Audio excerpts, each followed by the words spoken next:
Hello जी, good morning. कैसे हैं आप सब। तो दोस्तों अभी ब्लॉग की शुरुआत हो रही है 10:30 बजे से और मैं हूं अभी अपने गांव के सबसे ओल्ड ट्री के सामने।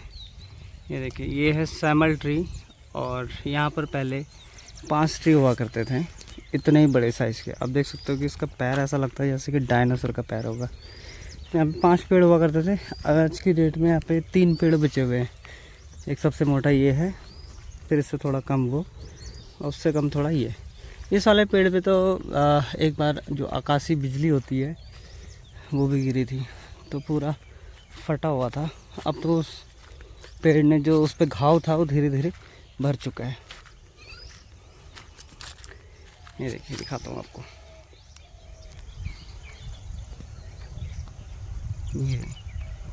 ये जो फटा हुआ है ये काफ़ी ऊपर से फटा हुआ था नीचे तक, तो अब ये इस पर दोबारा स्किन आ गई है, बन चुका है अभी ठीक से। और वो जो बड़ा वाला पैरेट होता है उसका घर भी बना हुआ है इसमें ऊपर, बहुत सालों से। मतलब कि जब हम छोटे बच्चे थे तब से देखते आ रहे हैं। 2 जगह से था, एक इधर से एक इधर से। दिखाता हूँ,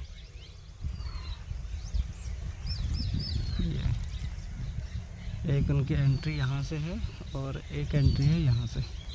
पहले यहाँ नीचे से था यहाँ पर, लेकिन वो अभी बंद हो चुका है, तो अभी 2 हैं।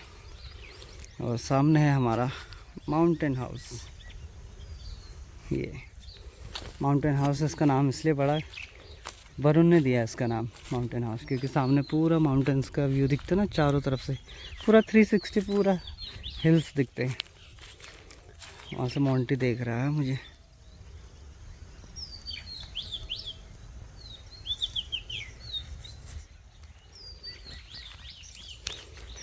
तो जी आज जिस बात पे हम डिस्कस करने वाले हैं, शुरू करते हैं। सबसे मेन मुद्दा है अभी कि बरसात के रह गए हैं 2 महीने, मई और जून। जुलाई से तो फिर बरसात शुरू हो ही जाती है। तो मैं आपको बता दूं, पहले ये ऊपर जो सागवान का जंगल है, ये वाला, ये सागवान का जंगल और ये सागवान का जंगल, ये वाला, ये पूरा एक था। और बहुत घना जंगल था बीच में। इसमें सागवान भी था और खैर भी था, शीशम था, और मतलब पूरा मिक्स फॉरेस्ट था। लेकिन बरसात में ऊपर पहाड़ों से बहुत ज़्यादा पानी होता है, पहाड़ों में लैंडस्लाइड होता है, तो उसका जितना भी मलबा है सारा मलबा यहाँ नदी में इकट्ठा होता जाता है। तो अब क्या हो गया कि गांव के उस तरफ नदी वाला एरिया हो गया है हाइट में ऊंचा, और गांव की तरफ हो गया डाउन। तो पानी को हर जगह वो एरिया चाहिए होता है जहाँ डाउन होता है, वो तो आप सब लोगों को पता ही है। तो अभी पानी का बहाव आ गया है हमारे घरों की तरफ। तो ये आपको एक बार दिखा दूँ। हालांकि बहुत लोगों को पता है, जो लोग नए जुड़े हुए हैं, ये उनके लिए भी मैसेज है और उनके लिए भी अपडेट है, दिखाना चाहता हूँ। तो ये अभी आ गई है नदी इस तरफ। तो आप ये देख रहे हो, ये जो हमारे खेत कटे हैं, ये पूरे हमारे खेत हैं। इस खेत से लेके उधर सागवान के टीले तक ये पूरा एक बरसात में आया हुआ है, इतना पानी यहाँ। और ये सीधा गांव में घुसता है। अब ये हो गया नदी। हालांकि आजकल पूरा ड्राई है, नदी अभी उधर है, लेकिन जैसे बहाव तेज़ होता है तो पूरा लबालब हो जाता है। आप मेरी मानसून वाली वीडियोस देखोगे तो आपको पता ही है। हम लोग रात में भी उठ के यहाँ पे पानी का लेवल देखा है, क्योंकि अगर पानी का लेवल बढ़ता रहेगा तो फिर जो नदी किनारे जो घर हैं उनको खाली करा जाएगा, उनके सामानों को बचाया जाएगा। तो आपने बहुत बार एक मेरी वीडियो में डिस्कस में सुना होगा कि बुआ जी, तो बुआ जी का घर है वो सामने।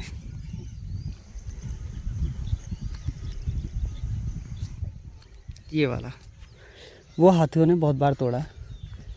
फिर बुआ जी एकदम अकेले में हो गई थी वहाँ पर। कभी अगर कहीं शादी ब्याह में या कहीं पहाड़ किसी काम से जाना होता तो लॉक करके जाते थे, वापस आए तो कई बार घर टूटा हुआ मिलता था हाथियों द्वारा। एक वो खतरा, उसके बाद चलो हाथी, उससे तो चलो बचा जा सकता है, जंगली जानवरों से बचा जा सकता है, लेकिन इसके सामने किसी की नहीं चलती है। तो ये भी ख़तरा हो गया था। तो बुआ जी ने बनाया अपना घर यहाँ, क्योंकि बुआ जी की ज़मीन यहाँ पर भी थी, देख सकते हो।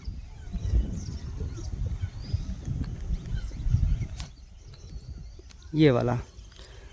अब क्या हुआ, पहले उम्मीद नहीं थी कि यहाँ तक नदी का पानी आएगा, लेकिन अब मैं आपको दिखाता हूँ सैटेलाइट से कि क्या, कैसे, कब, कहाँ से क्या चीज़ें हुई हैं और क्या रोकथाम की प्रोसेस हो सकती है, वो सारी चीज़ें दिखाता हूँ आपको।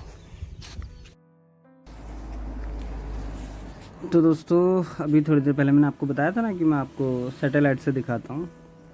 तो जी, ये है रामनगर, हमारा मेन मार्केट, रामनगर शहर।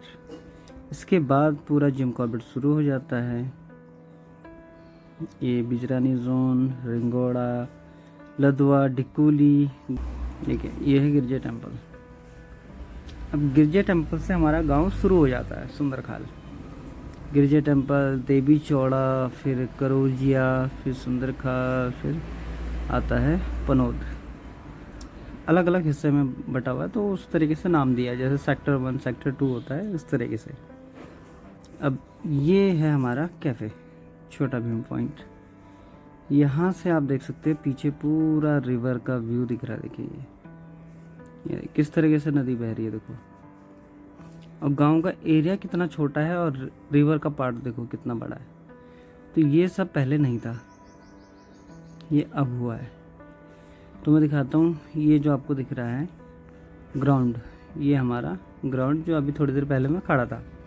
अब देखिए मैं ग्राउंड पे खड़ा था और रिवर का जो कटाव था वो मैंने आपको दिखाया। और इसमें देखिए आप कितनी दूर पे ये पनोद नाला का पानी है। जहाँ नदी दिख रही है ये तो कोसी है, और इस तरफ को जो हल्का येलो सा है ये है पनोद नाला का पानी। और ये हमारा घर। अब ये देखिए पीछे ये सागौन का पूरा जंगल था, देख रहे हो आप जंगल। ये धनगढ़ी के पीछे वाला पूरा पैच है और ये सागौन का जंगल है, मिक्स फॉरेस्ट ये पूरा। और ये पहले पूरा आधा जो रिवर है, ये जो टीला है यहाँ तक हुआ करता था। नदी ऐसे जैसे भी दिखा रहा है ये सैटेलाइट से, इस तरीके से नदी बहा करती थी पहाड़ी के किनारे किनारे। ये देखिए अभी क्या हो गया कि ये है मोहान, ये है मोहान। और मोहान का ये जो पार्ट है, ये हैं सारे रिजॉर्ट।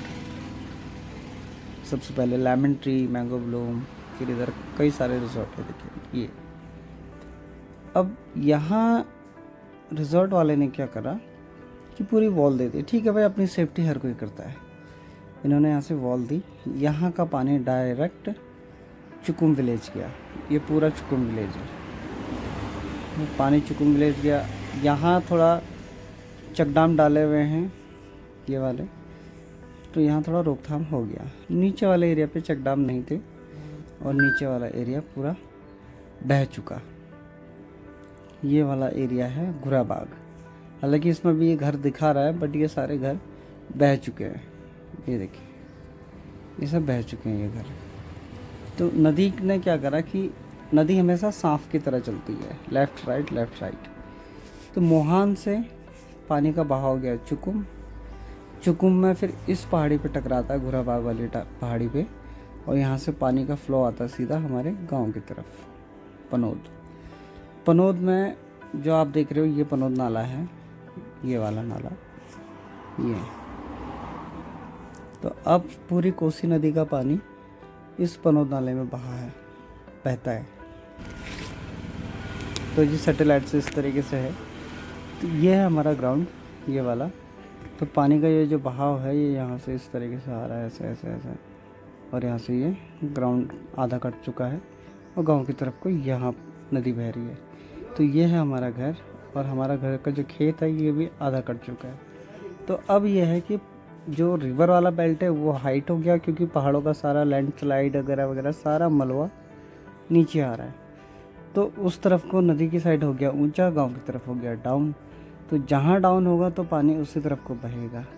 और अभी हमारा घर का एरिया का क्या है कि ये जो सागौन का एरिया है ये वाला पार्ट, अगर ये बहता है और इसको बहने में आधा घंटा भी नहीं लगता है, क्योंकि पूरा रेता है, पानी का कटाव होता है तो सटासट बहता है। तो अगर ये वाला पार्ट अगर कटता है, मुश्किल से ये 100-150 पेड़ अभी और बाकी है, अगर ये कटता है तो ये सारा पानी हमारे इन घरों की तरफ आएगा और इससे लगभग 20 से 25 घर फिर बर्बाद होने वाले हैं। तो जी मेरी तो यही गुजारिश है, क्योंकि ये अकेला गांव वाले भी इसमें पीछे चेक डैम वगैरह नहीं डाल सकते। अब सरकार तो कहती है कि कॉन्फ्लिक्ट को बचाओ जी, कॉन्फ्लिक्ट बचेगा कैसे? जो पीछे ग्रासलैंड हुआ करते थे, जंगल हुआ करता था, वो आज पत्थर बन चुका है। तो जो छोटा जानवर है वो पहले ग्रासलैंड में रहा करता था, उसके पीछे फिर टाइगर, लेपर्ड वहाँ रहता था, जानवर वहाँ घास खाते थे। आज की डेट में क्या होगा कि सारा जानवर गांव की तरफ मूव हो रहा है, तो उसके पीछे बाकी जानवर भी आ रहा है। तो अभी तक 2010 से अभी तक तो कोई ऐसा इंसिडेंट हुआ नहीं है। हालांकि कैटल्स को तो मार जाता, गौशाला से खींच के ले जाता, लेकिन इंसानों के साथ अभी तक 2010 के बाद हुआ नहीं है सुंदरखाल वाले एरिया पे।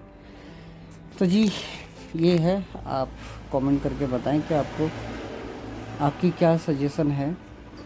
3 अक्टूबर 2024 में एक सर्वे हुआ था, जिसमें कि विभाग ने कहा था कि इसमें चेक डैम या जाल से इसको कवर करा जाएगा, पर जाल से कवर तो करा नहीं, जेसीबी से उसमें एक नाली जैसी दे दी थी। पर इतने उफान पर जो नदी आती है उसमें जेसीबी से मलबा डाला हुआ क्या ही करेगा, तो वो सब बह चुका है।